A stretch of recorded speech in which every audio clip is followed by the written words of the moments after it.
अर्थात रंगीला राजस्थान या सहलीमध्ये सहभागी झालेल्या सर्व यात्रेकरूंचं इंदरकर बंधूंच्या वतीने आणि आमच्या सहकार्यांच्या वतीने मनपूर्वक हार्दिक स्वागत करत असतानाच तुमचा आभार व्यक्त करतो.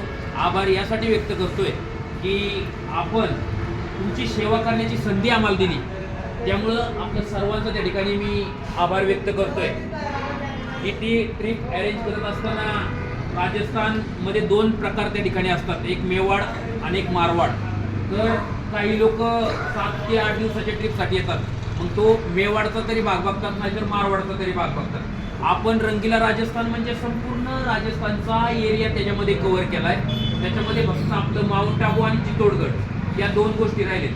तर या ठिकाणी ज्यावेळेस आम्ही नियोजन करत असताना तिथून निघायच्या अगोदर आम्ही जे इथं आमचे लोक असतात त्यांना फोन केला की बाबा इथं थंडीची परिस्थिती कशी आहे. तर त्यावेळेस आम्हाला सांगण्यात आलं की प्रचंड थंडी. ज्या दिवशी आपण जयपूरला आलो की 4 दिवसापूर्वी आपण याच ठिकाणी आलो, आपल्याला संध्याकाळचं इथं उभं राहत नव्हतं, एवढी थंडी आपल्याला त्या ठिकाणी जाणवली होती. त्याच्यामुळं आम्ही माउंट आबू हा थंड हवेचा प्रकार फक्त थंड हवा पाहण्यासाठी, जसं आपलं महाबळेश्वर आहे आपल्या भागात किंवा तामिळनाडूमध्ये कडाई कॅनॉल त्या ठिकाणी उंच, तिथं बाहेर जरी बोटल मांडली पाण्याची तरी थंड होती, फ्रीजमध्ये ठेवायची गरज नाही.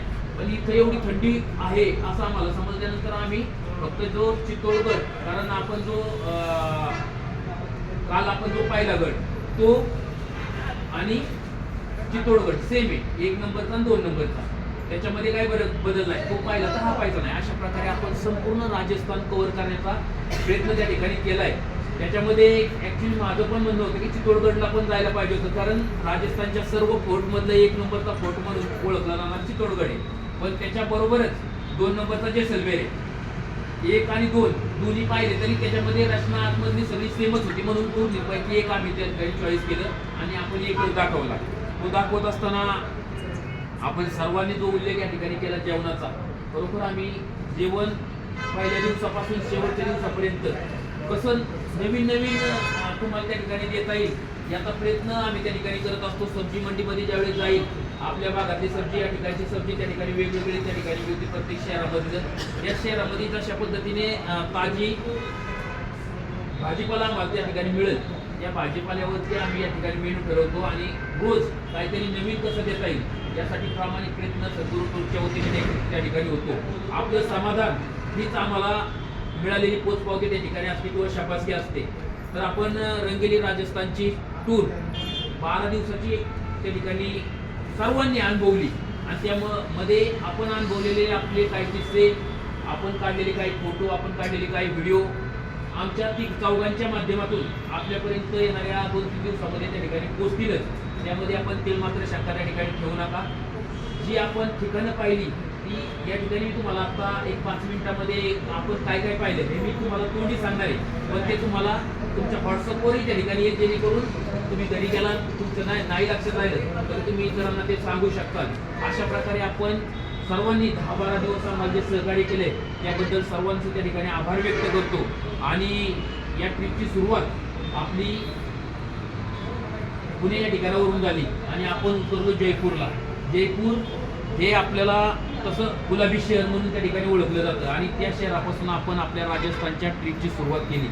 त्यामध्ये गुलाबी शहर आपण दोन्ही साईडला तो मधला चारी त्यांचे दरवाजे बघितले, मधलं आपण मार्केटला फिरलो, ही सगळी मार्केट आपण त्या शहराची त्या ठिकाणी बघितली.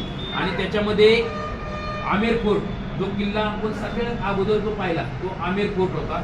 त्या किल्ल्यानंतर आपण हवा महल पाहिलं, ऑन द वे आपण जलमहल पाहिलं.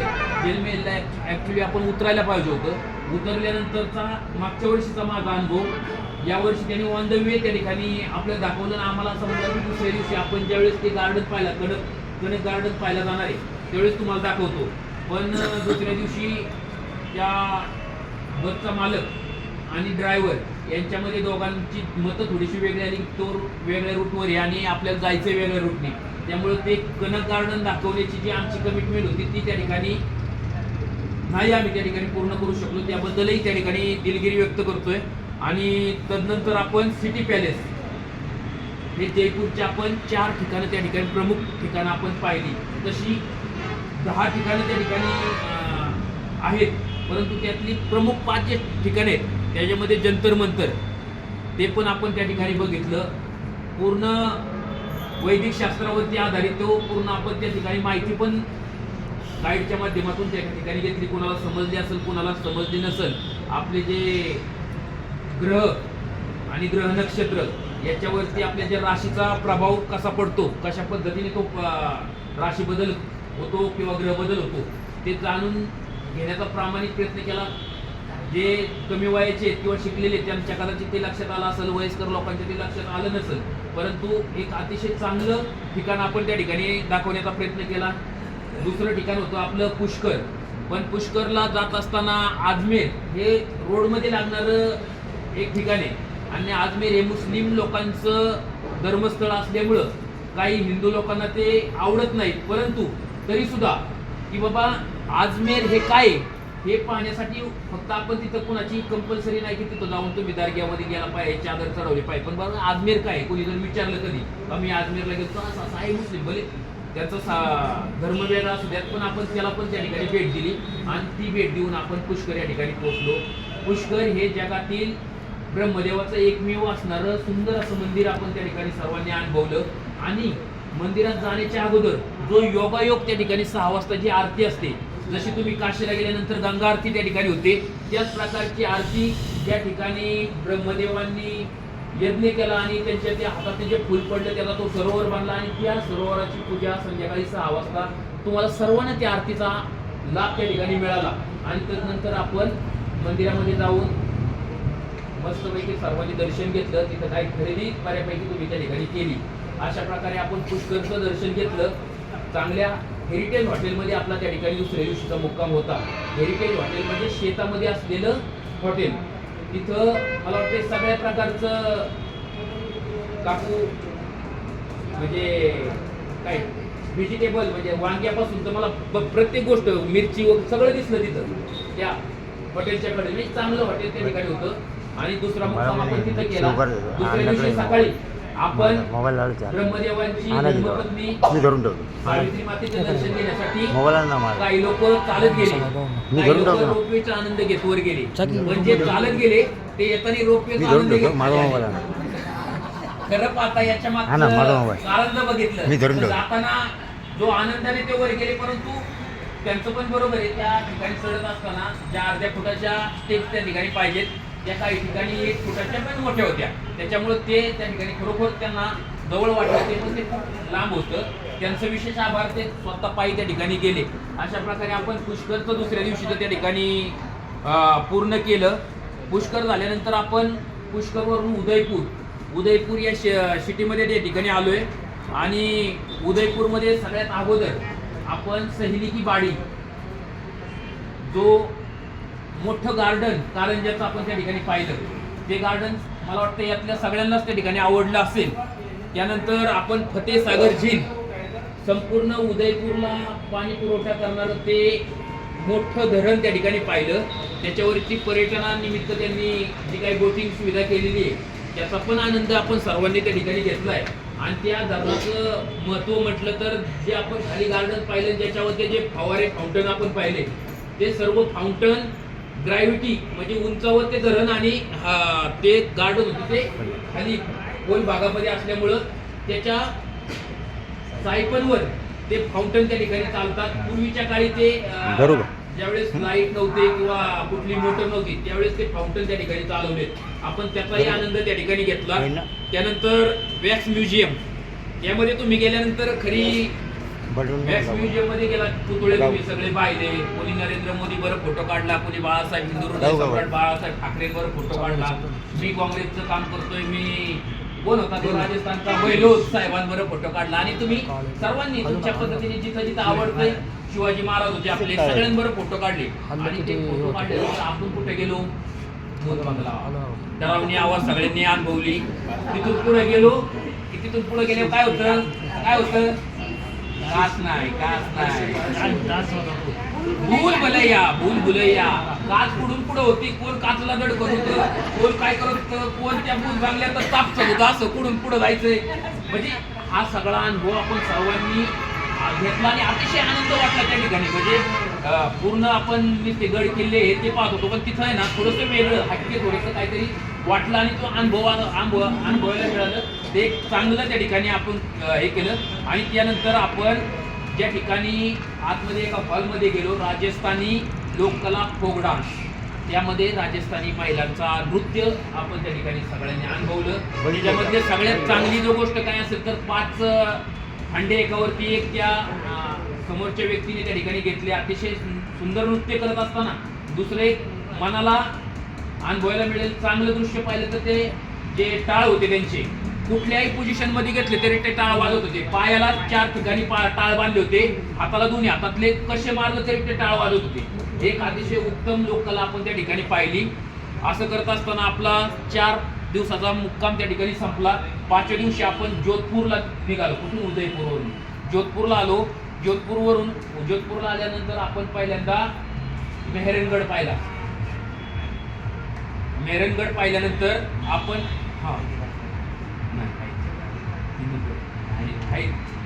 उदयपूर वरून येताना आपण वर खाली झालंय माझं हल्दीघाट, वीर महाराणा प्रताप यांचं स्मारक त्या ठिकाणी आपण अनुभवलं.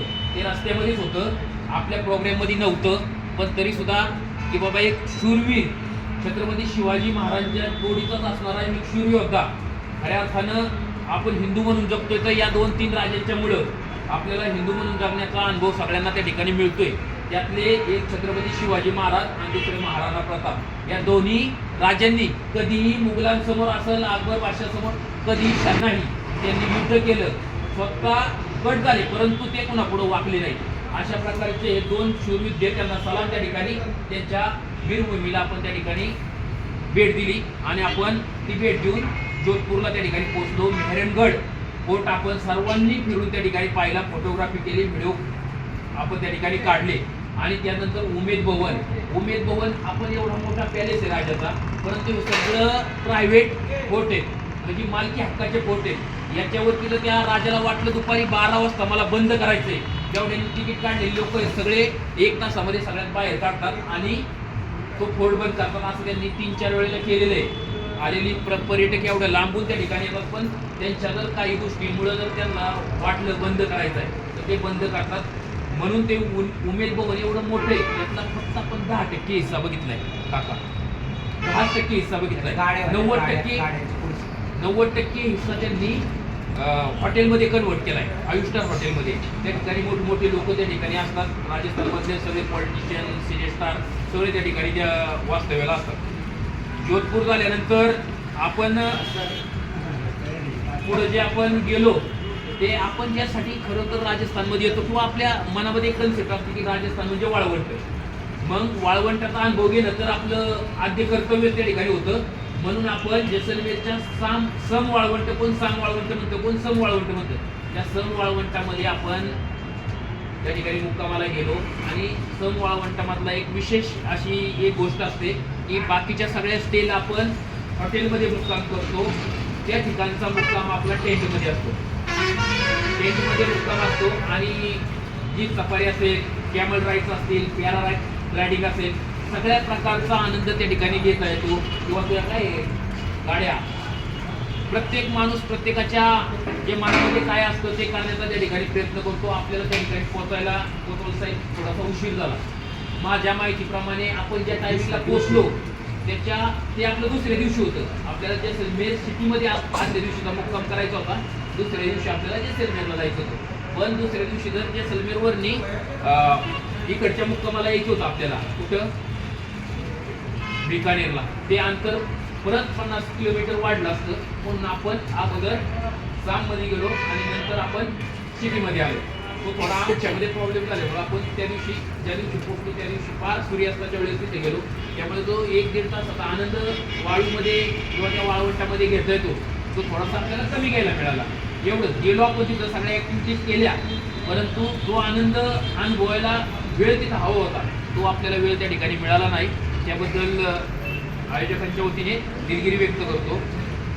जैसलमेरमध्ये आपण राजस्थानी कल्चर जे असतं नाईट शो, तो अतिशय जे काही त्या हॉटेलचं टेंट असतात त्या टेंटच्या मध्ये या बारीला मला थोडंसं वेगळं वाटलं. मागच्या वर्षी जो ग्रुप होता 100-150 लोक, त्या दोन्ही साईडचे सगळं टेंट भरलेलं होता आणि त्या प्रत्येक टेंटमध्ये दोघं म्हटले तरी 200 लोक त्या पूर्ण मधल्या गोलमध्ये होते आणि प्रचंड त्यांनी नृत्य त्या ठिकाणी केलं. अगोदर त्यांचं झालं, नंतर आमचं झालं. त्यावेळेस आम्ही म्हणजे फेसच यायचा बाकी होता, एवढा आम्ही त्यावेळेस पण नसलो तर यावेळेस पण नसलो. पण जी साथ त्या ठिकाणी असायला हवी होती की तरुण थोडे असले किंवा आमच्या रोहिणी काकीसारखी जर लोक असली तर ती कुणाही दाखलायला लागत नाही, स्वतःहून ती त्यामध्ये सामील होतात. पण तसं जर झालं तर तो आनंद दुगिणीत होण्याला वेळ लागत नाही. परंतु तरी सुद्धा सगळ्यांची भरपाई आमच्या काकांनी त्या ठिकाणी काढली. बाईला जेवढं वाकडं होता आलं नाही तेवढं वाकडं ते झाले. त्याबद्दल त्यांचाही त्या ठिकाणी विशेष आभार त्या ठिकाणी व्यक्त करतोय. आणि जैसलमेर मधून आपण एक रहस्यमय गाव कुलथरा या गावाला येता येता रोडमध्ये त्या ठिकाणी भेट दिली. अतिशय जीर्ण अवस्थेत पडलेलं ते गाव एका रात्रीमध्ये खाली का झालं याची त्या ठिकाणी आपल्या सर्वांना कहाणी त्या ठिकाणी सांगण्याचा प्रयत्न केला. तदनंतर आपण जैसलमेर सिटीमध्ये आलो. जैसलमेर सिटी ही तुम्हाला सगळी गोल्ड सोनेरी त्या ठिकाणी दिसली. त्या सोनेरी सिटीमध्ये आपण गोल्डन फोर्ट पाहिला, त्याला त्रिकूट फोर्ट पण म्हणतात आणि उंचावरती असल्यामुळं तिसरं एक नाव सांगितलं त्याने, जैसलमेर फोर्ट, गोल्डन फोर्ट आणि त्रिकूट फोर्ट ही 3 नावं त्या फोर्टला आहेत. अतिशय सुंदर असा किल्ला आपण त्या ठिकाणी पाहिला आणि तिथूनच आपण चालत गल्ली बोळातनी पटवाऊ की हवेली, म्हणजे त्यावेळेस राजांना जे लोक म्हणजे पैसे कर्जाने द्यायचे किंवा उधार द्यायचे म्हणजे तो पटवारी त्याची हवेली आपण त्या ठिकाणी पाहिली. आणि ती पाहून परत आपण खरेदी करत आपल्या गाडीपाशी आलो. गाडीपासून आपण कुठल्या यायला गेलो, गडीसर गार्डन, त्या ठिकाणी आपण फाउंटन शो पाहिला. अतिशय थोड्या वेळासाठी होता पण संपूर्ण जैसलमेरची हिस्ट्री तुम्हाला त्या पाण्यापासून तयार केलेल्या पडद्यावरती दाखवण्याचा त्यांनी प्रयत्न केला. कुणाचे कान किती त्या साऊंडकडे होते माहीत नाही, कोण आपल्या गप्पांमध्ये व्यस्त होतं. पण ज्यावेळेस फाउंटन चालू होतं डोळे मात्र फाउंटनचं त्या ठिकाणी सगळ्यांचे होते. आपण तोही क्षण सर्वांनी अनुभवलाय. आणि त्यानंतर आपण दुसऱ्या दिवशी सकाळी हॉटेलवर निघालो. एक तुम्हाला आम्हाला सर्वच जे भारतीय त्यांना एक अभिमानाची गोष्ट असते की आपली मिलिटरी म्हणजे जे आपल्या देशाचं संरक्षण करतात त्या लोकांचं मिलिटरी वॉर म्युझियम आपण त्या ठिकाणी पाहिलं. त्याच्यामध्ये 1971 असेल, 1965 असेल, कारगिल युद्ध असेल, ज्यावेळेस भारतावरती संकट आलं आणि ते संकट परतवून लावण्यासाठी आपल्या सैन्यांनी जीवाची बाजी करून किंवा ज्यावेळेस समजा तुम्हाला अति पावसाने हाहाकार केला, कुठं बाबा धरण फुटली, कुठं पाऊस जास्त झाला, कुठं वादळ आली, या सगळ्यामध्ये जर कुणी आपल्या भारतीयांचं रक्षण केलं असेल तर ते भारतीय सैन्य दलाने त्या ठिकाणी केलं. त्यांचंही ती वॉर म्युझियम आपण पाहण्याचा आनंद त्या ठिकाणी सर्वांनी घेतला. मग 10 मिनिटाची किंवा 17 मिनिटाची जी काही क्लिप आपल्याला आतमध्ये दाखवण्यात आली ती सर्वांनी पाहिली. आणि ते पाहून आपण सर्वांना आलो बिकानेर. बिकानेरला आल्यानंतर आपण 2च गोष्टी बिकानेरमध्ये पाहिल्या. एक मध्ये जुनागड आणि दुसरी करणी माता. या ठिकाणी करणी मातेचं आपण 2 ठिकाणी दर्शन घेतलं. मी पहिल्या करणी मातेचा उल्लेख यासाठी नाही केला तिथं आपण सर्वजण चालत वर गेलो, लक्षात घ्या. तिथला उल्लेख नाही केला कारण ते याच करणी मातेचं मूळ ठाण हे. आणि जसं आपल्या प्रत्येक लोकांच्या गावामध्ये भैरवनाथ असतो किंवा हनुमानजीचे मंदिर असतं तसं करणी मातेचे अनेक मंदिर आपल्याला या भागात दिसतात. पण त्याचं मूळ जे आपण आता गेलतो या ठिकाणी आहे तर तिथं